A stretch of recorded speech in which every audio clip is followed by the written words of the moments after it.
morning everyone. Good morning all students. Yesterday in our last video we have seen our topic verb and its type. So we have seen already two type, finite verb and non-finite verb. काल आपण काय पाहिलं होतं तर finite verb म्हणजे काय आणि non finite verb म्हणजे काय. So what is in by finite verb? The verb which changes their form according to tense, subject और जेंडर. म्हणजेच काय तर काळानुसार किंवा लिंगानुसार किंवा कर्त्यानुसार जर वर्बची फॉर्म चेंज होत असेल, त्याचे रूप जर चेंज होत असेल तर ते वर्ब कोणचे? फायनाइट वर्ब म्हणजे पूर्ण क्रियापद.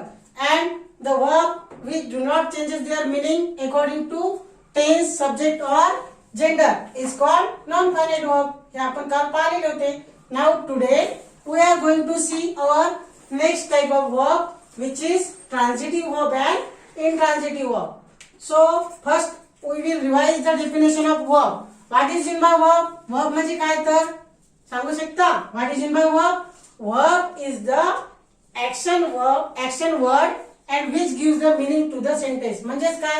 क्रियापद हा एक असा शब्द आहे जो क्रिया दर्शवतो, ऍक्शन वर्ड आहे and gives meaning to the sentence. म्हणजे वाक्याला अर्थ सुद्धा प्राप्त करून देतो. म्हणजे जर क्रियापद नसेल तर वाक्य पूर्ण होणार नाही आणि वाक्याला अर्थ मिळणार नाही. So do understand? Now types of verb. Our first type is transitive verb. Transitive verb means what? सकर्मक क्रियापद. Now meaning is in this title. सकर्मक means transitive with the object. What is the tricks? Transitive means with the object म्हणजे काय? कर्मासहित. म्हणजे जर object असेल sentence मध्ये तर ते ट्रांजिटिव्ह वर्ब होईल. Understand? So what is the definition? The verb which comes along with the object is called transitive verb. म्हणजे जे असे क्रियापद जे ऑब्जेक्ट सोबत येतात, म्हणजे त्यामध्ये ऑब्जेक्ट सुद्धा असेल त्या सेंटेन्स मध्ये, is called transitive verb. And what is the tricks? Tricks काय तर लक्षात ठेवण्याची. Transitive verb means with the object, intransitive means without object म्हणजे कर्मासह, कर्माशिवाय. इंट्रांजिटिव्ह मध्ये काय येईल तर कर्माशिवाय. It means object is absent in that sentence. Understand? समजलं तर? Your doubts will be clear. Transitive verb means the verb which comes along with the object. म्हणजे कर्मासोबत जर क्रियापद येत असेल तर transitive verb. And what is the tricks? With object. Understand? We will see example, then you have to understand properly and clearly. म्हणजे तुम्हाला स्पष्टपणे समजून जाईल. After example, what is the first example? He plays cricket. Now he plays cricket. What he play and what is the tricks again? Ask question with what. कशाने question विचारायचा तर तुम्हाला माहिती होण्यासाठी what ने क्वेश्चन विचारायचा. कोणाला? सब्जेक्टला.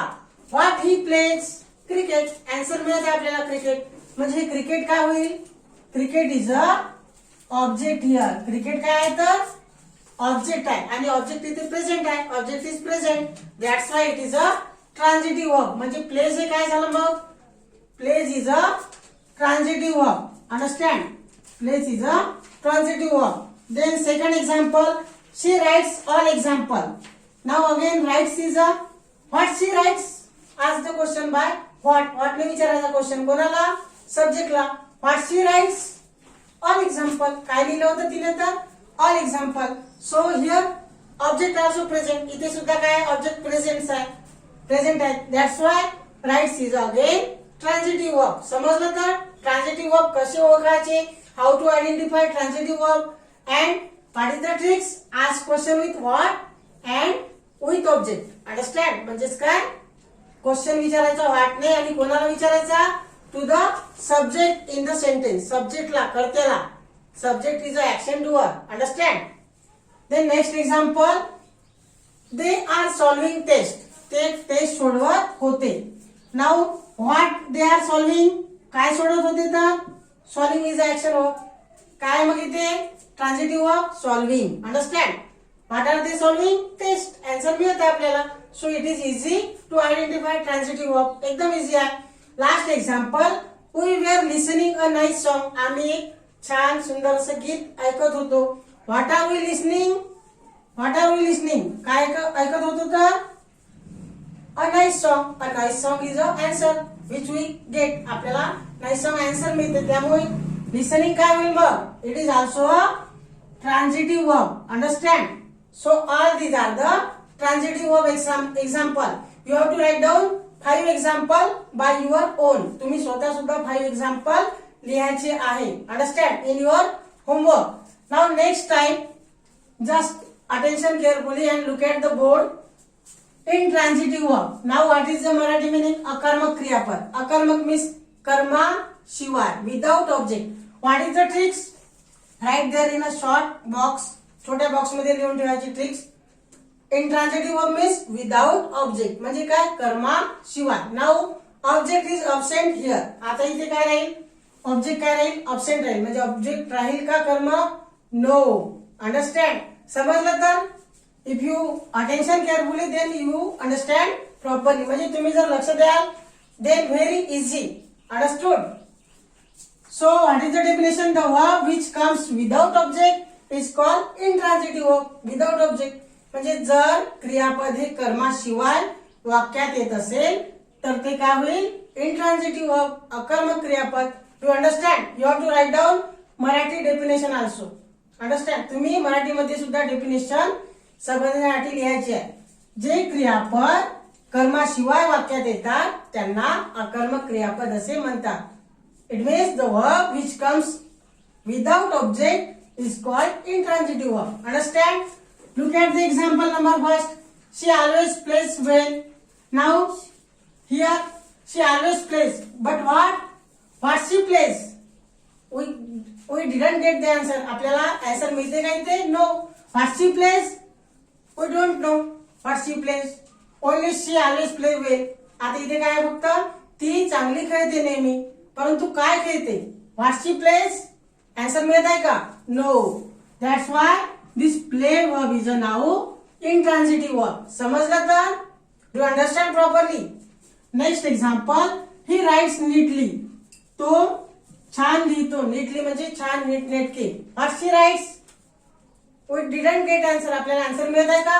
What she right. व्हॉटने जर आपण, ही ट्रिक्स आहे त्याची, व्हॉटने सब्जेक्टला क्वेश्चन विचारायचा. You have to ask question by what, to the subject. कोणाला विचारायचा?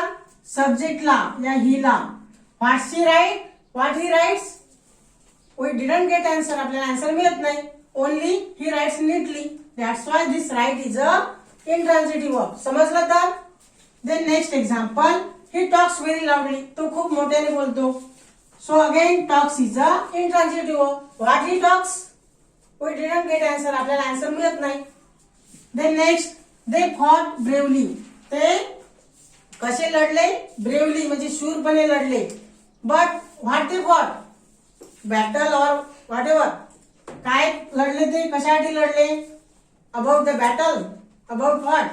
We didn't get answer. That's why what is again intransitive verb. Then he caught well.